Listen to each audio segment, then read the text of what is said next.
Assalamu alaykum aziz qarindoshlar, kashfingiz xayrli bo'lsin. Men Adil Erzugur. Uyg'ur tadqiqot instituti nomidan hammanglarga salom yo'llayman. Arabcha institutimiz mudiri, shundaqla Hacettepe Universiteti Adabiyot fakulteti tarix bilimi o'qituvchisi, doçent doktor Erkin Akram Muallim o'tkazib kelayotgan xalqaro vaziyat va kun tartibi nomli programmamizningki yangi bilimini o'zingizlarga taqdim qilamiz. Erkin Muallim, xush keldingiz. Hoş bulduk. Rahmet. 2021 yılı 16 sentabr Amerika, Avustralya, Angliya o'rtasida bexatarlik kelishimi imzolandı. AUKUS deb atalgan bu kelishimning nomi Avustraliya, Amerika, Angliya qatorliq 3 davlatninki nomining bosh harfidan tashkil topadi. Amerikaning yadro suvosti paraxodida ishlatilgan yuqori saviyalik uranium texnikasini o'rtoqlashishni mazmun qilgan bu kelishim xalqaroda nurg'un inkoslarni paydo qildi. Bu kelishimga qarshi albatta inkoslarni va norozilikni bildirgan davlatlar aniq hammamizga tashkillab qo'ygan. Bu bo'lsa-mu Xitoy va Fransiya. Hammadan Xitoy bakroq norozilik bildirdi. O'xshashsa Fransiyami bu kelishimga qattiq norozilik bildirib, Amerika va boshqa bir davlatdagi elchilarini qaytarib keldi. Bu diplomatik seviyedeki yuqori bir seviyedeki norozilikning ifodasi hisoblanadi. Gerçi Amerika, Avustraliya ve Angliya qatorliq davlatlar AUKUS nomli bu kelishimninki rayonning bexatarligini, ya'ni Osiyo Tinch okean rayonining bexatarligini nishon qilib va yoki bu davlatda krizning oldini olishni maqsad qilganlik uchun kelishimni imzolaganligini bildirdi. Lekin Xitoy hukumati yoki Fransiya buni bundoq qilmaydi. Bo'pmi? Bizim program nuqtasidan Xitoyning inkasi bakroq qo'yim.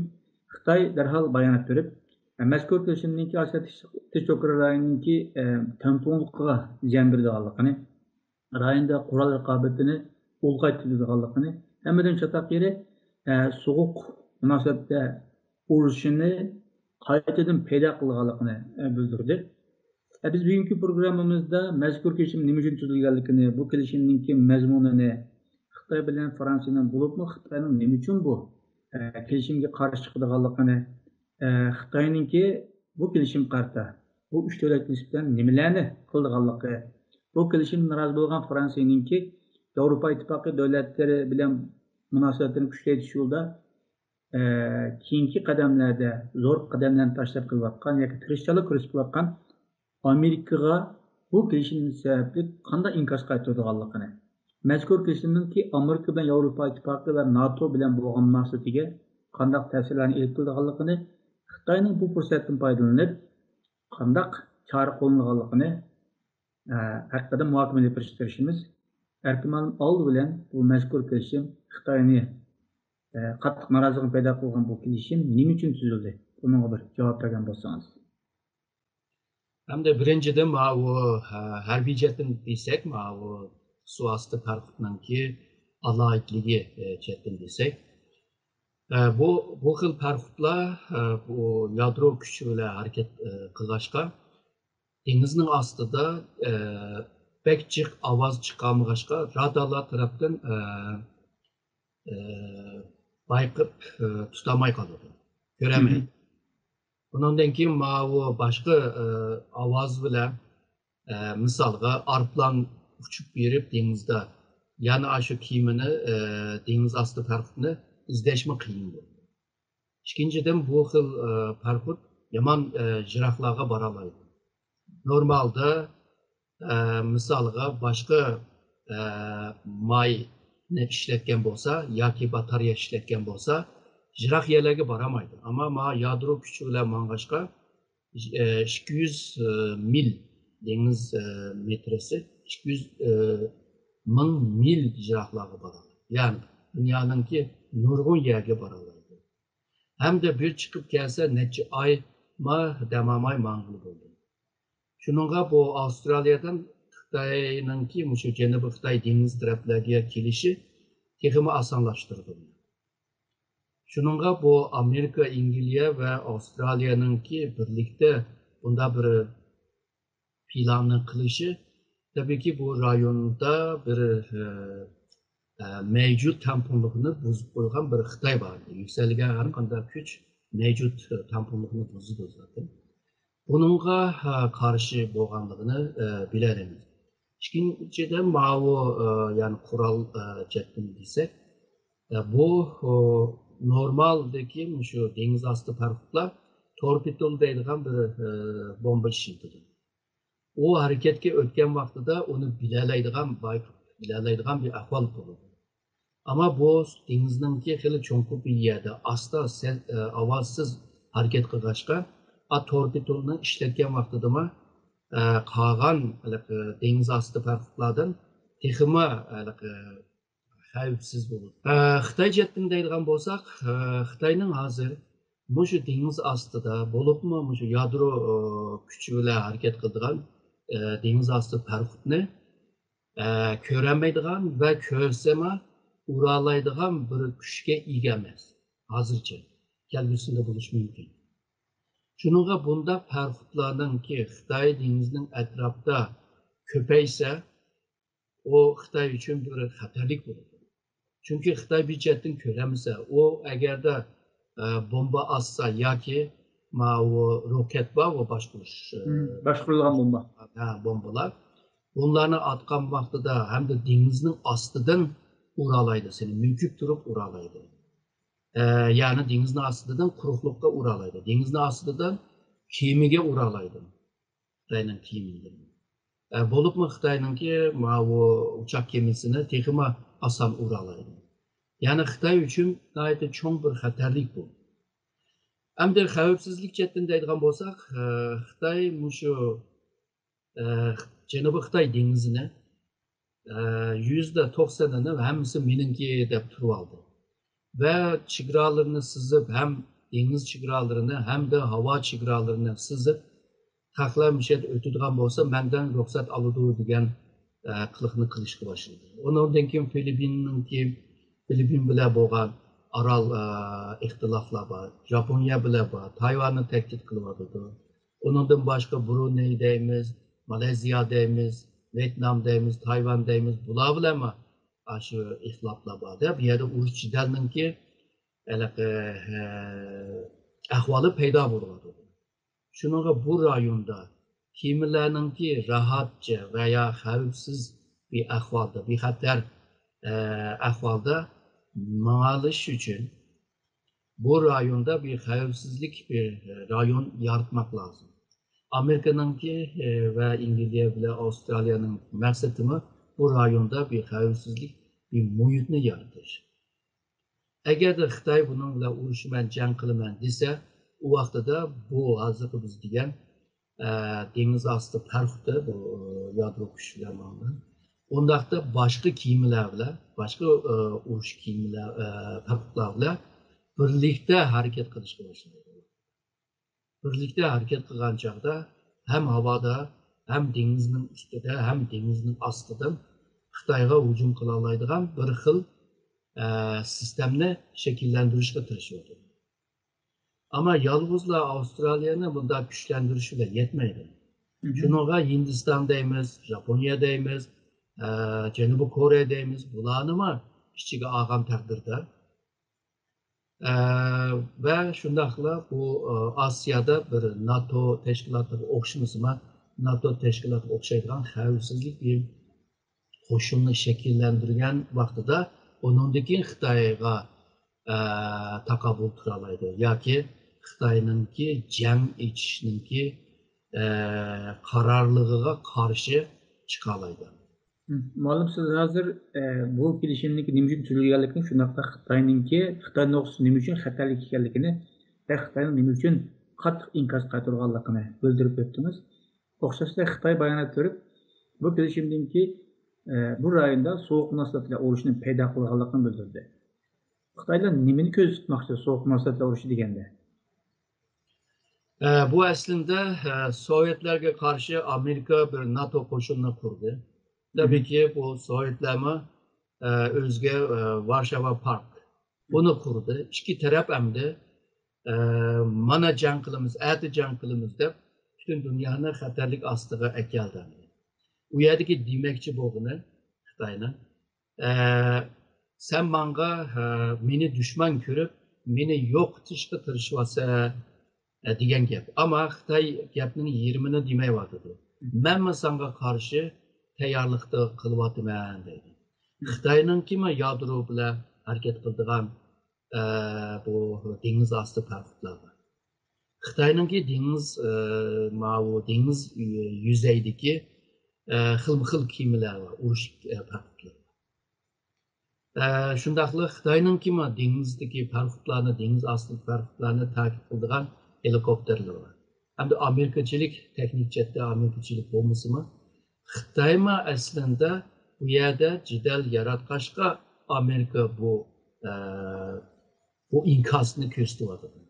Misalga o'z vaqtida Avstraliya Xitoyga dediki, "Mushu Wuhan virusini bir tekshirib bakayli, buningki manbasini bir izlab bakayli, nereden başladı degashkila Xitoy Avstraliyaga jazo berishga boshladi. Avstraliya onunki nima deb jazo bersa, bu qoidaga xilof desa, onundan keyin Avstraliyaga har sohada jazo berishga boshladi. Xitoyninki bu qilmishliklar tabiiyki g'arbliklar buni qabul qilolmaydi hamda. Bir zo'ravonlik, bir lükçeklik bir ahvol borda bu yerda. Xalqaro munosabatlar bunda bo'lmaydi. Shuningga bu Xitoy so'g'uq urush munosabati degandek bir gapni da'votidu, ama gunohni Amerika tarafga otyapti. Ya'ni senmi shu so'g'uq jangni shu rayonga ekyapsan, ya'ni sen paydo qilyapsan. Misalga Tayvanga qarshi her gün tehdit kılıyordu. Parxodlarını evitiyordu, urush aeroplanlarını Tayvan'daki hava sahalarına apırıyordu. Onundan keyin Tayvan'ı deydi, Tayvan aşındak Amerika'ya yakın boğaşka jangni teximi jangning ihtimalini teximi ko'paytıyordu deydi. Sen onu tehdit kılmasan, sen onunla bir bisim işletmesen habeqaman degan harbiy jihatda. O nemish uchun Amerika bilan yaqinlashsin? Shuningga bu Xitoyninki bu gaplar hammasi tek taraflik. Ya'ni xalqni tanqid qiladi, o'zidan bir hisob so'ramayapti. Bu jihatdan degan chog'da u gaplar hammasi bir xil sen da'vochi, men davolay degan bir xil siyosat deb tushunsak bo'ldi. Uningki mo'yin bir ma'nosi yoki orqa ko'rinishda bilimi bor deb izlashni hojat yo'q deb o'ylayman. Bu sizningki bu gapingizning so'g'uq munosabatlar urushining aniqlamasi manda tushundimmi? Davlatlar o'rtasida harakat erkinlikni cheklaydigan raqobat deb tushunsak bo'ladi. Erkumalovning gapiga bir qo'shimcha bir ma'lumotni bergim keldi. Bu yadro suvosti paraxodi Amerikada eng ko'p, Amerikada 68 tarafida, Rossiyada 20 tarafida, Xitoyda 12, Angliyada 11, Fransiyada 8, Hindistonda 1. Avustraliya qo'shilsa, dunyoda jami 7 davlatda yadro suvosti paraxodi bor desak bo'ldi. Erkumalim darhol savolimizni qaytib kelsak, bu kelishimga nisbatan Xitoy bundan keyin qanday bir nimalarni qila oladi sizcha? Hamda Xitoyning qila oladigan ishi shu o'zininki harbiy kuchni kuchlantirish. Havo, quruqlik va dengiz 3 sohada mushu roketlarni kuchlantirish lozim.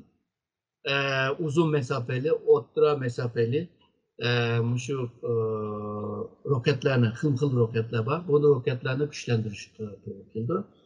İkinciden mushu kemaning shu Amerikaningki dengiz sohalariga baralaydigan qobiliyatni ko'rsatishga to'g'ri keldi. Buningdan boshqa mushu rayon davlatlari Amerikaning yinida yer almasin deb, Amerika bilan hamkorlik qilmasin deb, ularni mushu iqtisod manfaati bilan o'ziga tortishga tirishdi.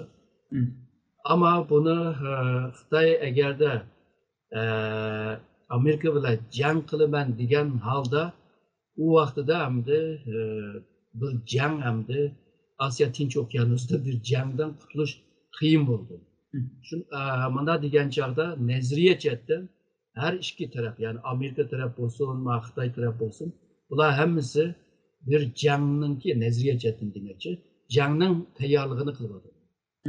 Ama praktik jihatda bu jangni qilalaydigan yoki jang boshlab ketgan vaqtida buning bedelini ödeyelaydigan ve jang tugagan taqdirda o'zininki iqtisodini ve jamiyatninki bütünlüğünü veya muhimligini qutqizalaydigan bir kuchga ega emas hozir. Yani Amerika tarafından tayyor emas aslında, Xitoy tarafından tayyor emas. Ama nazariya jihatdan bir jangga qarshi tayyor bo'lish degan bir ideya bor. Amerika'nınki harbiy tarafları bununki tayyorligini qilyotdi. Ve şu sunniy şekildeki janglarni yaratıp şu kompüterlarda dijital şekilde, dijital muhitlarda onu şunday qilib sınav qılıp hazır her iş. Yani Amerika hamda Xitoyni yengmigicha bu iş bo'lmaydi deb tushunchada hozir.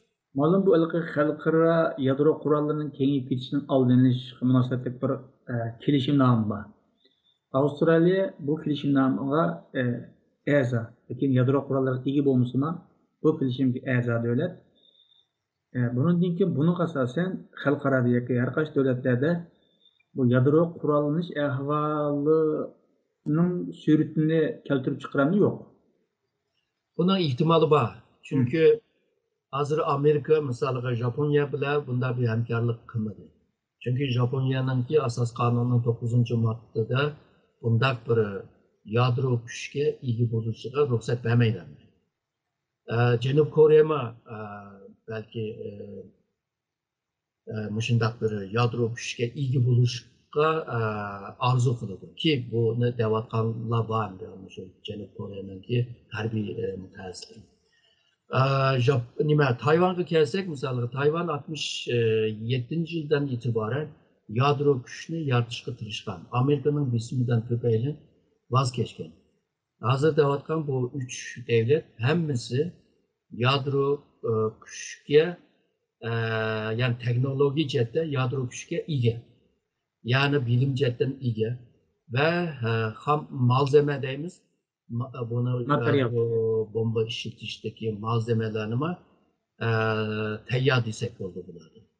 Şununla eğer de Amerika taraftan, Garp taraftan eğer de şu yadro güçününki olup mu harbiy cihetten işletken güçününki eğer de yiyilip gitişinınki ahvalı bolup kalsa bu vaqtida ABP degan devletler özünü qo'g'dab qilish uchun darhol aşındak bir yadro güçke mayli bu füzenin beshiga taqab turib bir atom bomba bo'lsin, mayli o'zining toprakdan boshqa bir toprak ataman deb rampa degan bir sistem bilan yo'llasin veya aeroplanga ib turib uchib berib borgan yerda bombani ossin. İşqilib bunda bir kuchga ega bo'lgan chog'da o'zininki xavfsizligini qo'g'dab qolalaydigan bir tushuncha bor hozir Osiyoda. Misalga bununki misali şu Şimali Kore. Şimali Kore aslında uzun orta mesafeli bu roketni ishlab chiqaradigan ve hazırki atom bomba ishlab chiqaradigan ki atom bombani kichiklashtirish de tekniklarga ega bo'lg'achqa mana hech kim onunla chekinamayapti. Bundaqda boshqa Osiyo devletleri bunu xohlaydi, istaydi çünkü o'zining manfaatini qo'g'dab qilish uchun.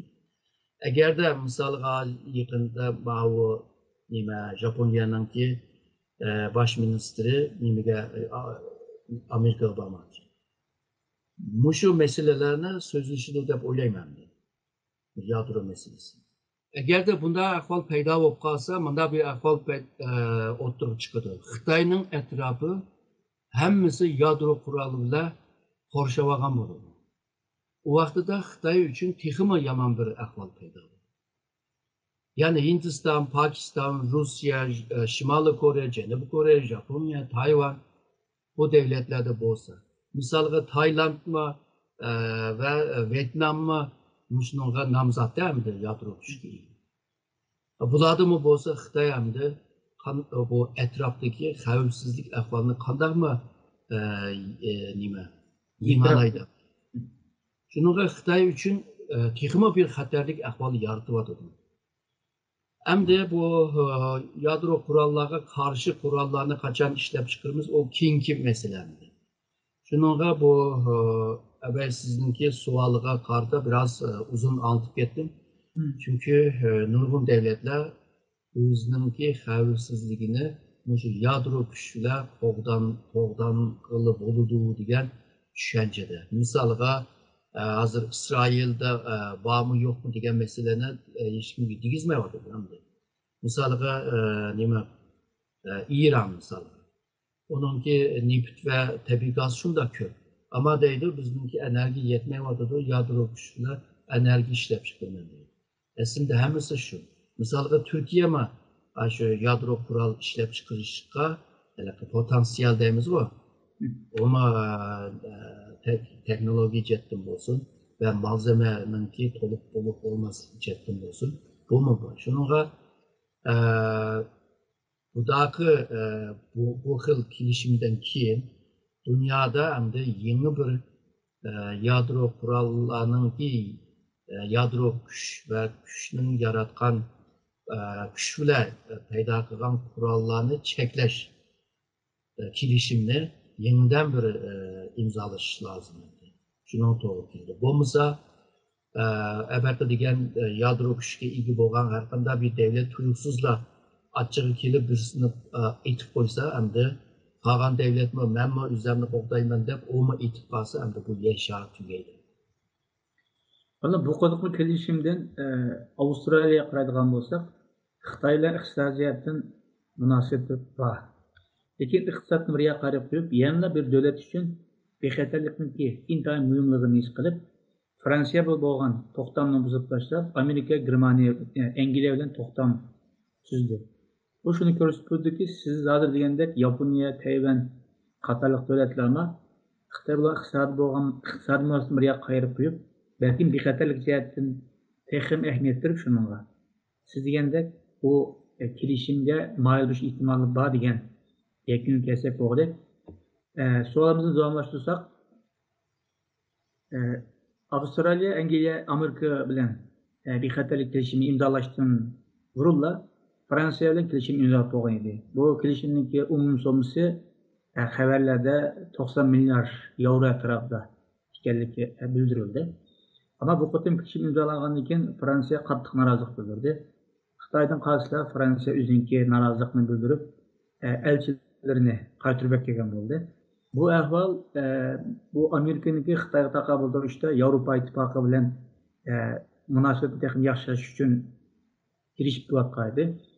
Fransiyaning bu noroziligi Yevropa ittifoqi bilan Amerikaniki munosabatiga ta'sir ko'rsatadimi yo'q sizcha?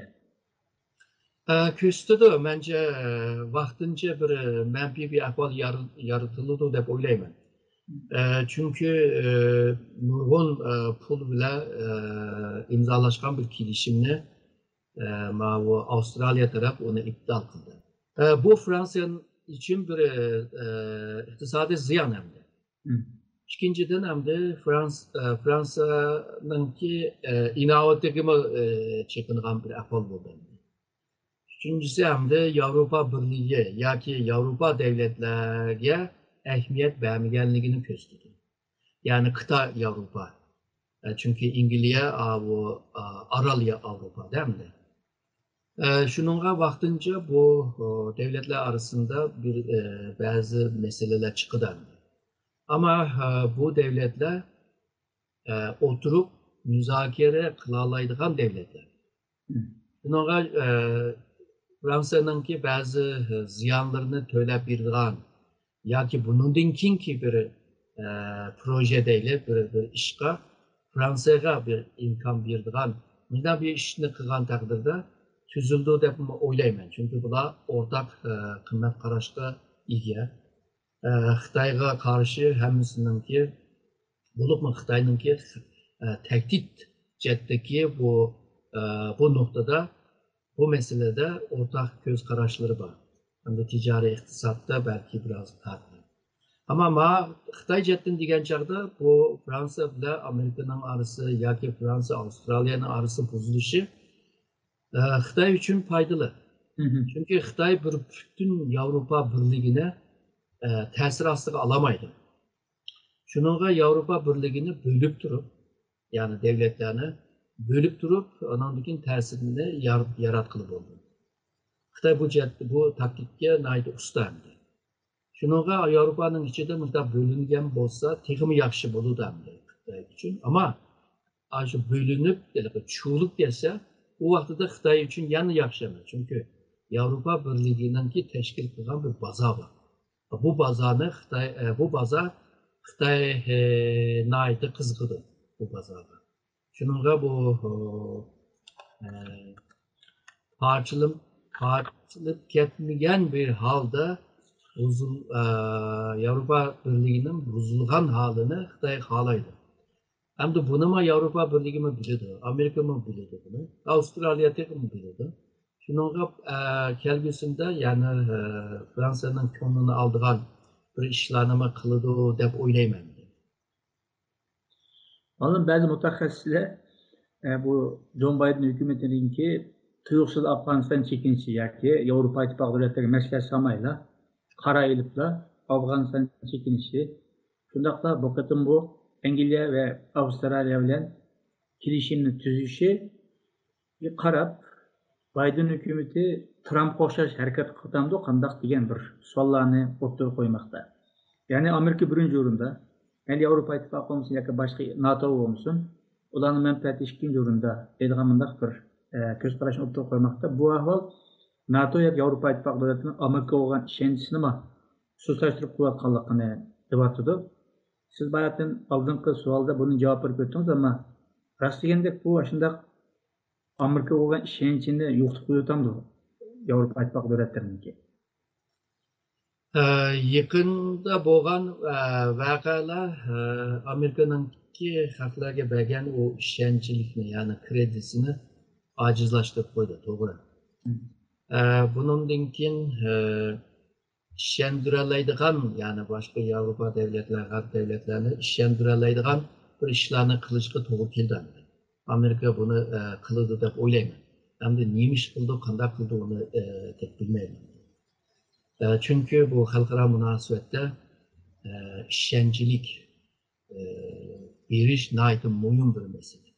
Bir davlatga bo'lgan ishonchi qolmasa, siyosiy, iqtisodiy, tijoriy, texnologiya, xavfsizlik nurg'un sohalarda bir xatarlikka uchraydi. Shuningga Amerika buni tuzaydi deb o'ylayman. Ammo fikr jihatdan, nazariyat jihatdan tuzaydi deyli. Praktikte bu işlerini kılış o'ng'ay emas. Misali hozirdan boshlabla Amerika, Angliya, Avstraliyaning bu uch taraflik AUKUS degan bu ittifoqni hozirdan boshlabla Anglo-Sakson ittifoqi deydi. Ya'ni Yevropani qayirib qo'yib o'zaro bir nimani shakllantiryapti deydi kuchni. Aslında Amerika hem Yevropaningki ko'p davlatlari hem de Japonya'dek, hem Janubiy Kore'dek devletlerge ihtiyaç var yani Xitoyga taqabul qilish uchun. Shuningga hozircha Anglo-Saksonda ko'rilgan bir ahvol balki kelgusida g'arbliklar birligi yoki qimmat qarashlar birligi degandek xil ism ostida bu birlikni qurish mumkin. Ammo bu Yevropa mı Asya Tinch okeanusidan icra qilishni xohlamaydi. Angliya bo'lsin, Fransiya bo'lsin, German bo'lsin, bular hammasi Asya Tinch okeanusiga harbiy taraflarni evetdi. Gerçi bu jang için evetmedik deydi. Ama o rayonda biz aşağıda mevcudiyetimizni qo'g'daymiz deydi. Hem de bu harbiy taraflarni qo'g'damsa yoki ticaret savdo tarafida u yerda mevjudiyatini qo'g'damsa mesele bor. Hem de bunda so'rildi. Harbiy bilan bo'lgandan keyin boshqa bir ma'no berdi. Demek ki G'arblar, Yevropalar, Amerikaliklar shu Asya Tinch okeanusi yoki bugungi Amerikaning ifodasiyle bu Pasifik dengizda hammasininki bir manfaati bor deganda. Hammasi bir yerga yig'ilyapti. Ya'ni kelgusida Xitoyningki Əbəqəmən degəndək zoravanlıq tavrı və şundaqla lütçəklə qılışığa əbəqə degən Avropa Qərb devletlər bu rayonda əbəqəmən degən Hind Pasifik rayonda həmkarlıq qılışqa bir ihtimal yaratıdı. Bunu Mançur İmperiyası vaxtıdıma aşı Qərb cihangirlərgimə imkan verməy, nimədəysə dəb aşında qıqandı. Ama 8 devlet, birbirisiyle düşman olan 8 devlet hemen ittifakını kurup Xitayga Mançur İmperiyasiga hücum kıldı. Misalga Fransa ve İngiltere mavunimde Avrupa'da düşmandı vaxtlarda. Ama şu Asya Tinç Okyanusu bulup Xitay'nınki etrafında, denizninki etrafta hemkarlık kıldı misal. 1860'da Beijing'e birlikte kırdılar. Kendinden Beijing'e. Ve Yuanmingyuan'ın acında otka koyarken aşı işki devletninki, esas aşı işki devletninki hərbiləri. Ular Avrupa'da cidel çıkıyordu. Ular nimede özününki müstemlike rayonlar var. Afrika'da, Latin Amerika'da. Uyada rekabet kıldı, cidel çıkıyordu ama meyada ittifak kılarlardı. Şunun qarab əmdi, kəlgüsündəmə Xitayınınki həmkarlıq qılış niyetinde emez ama zoravanlık bir güç ile xalqni çöçtüp, korkutup, önemli üzerine bağlayman degen bu xil siyasetine karşı gariplikler qarab otamay, belki malum bir ramkada, malum bir seviyede ittifakını mı kuralaydı da böyleydi. Bulup mu hazırki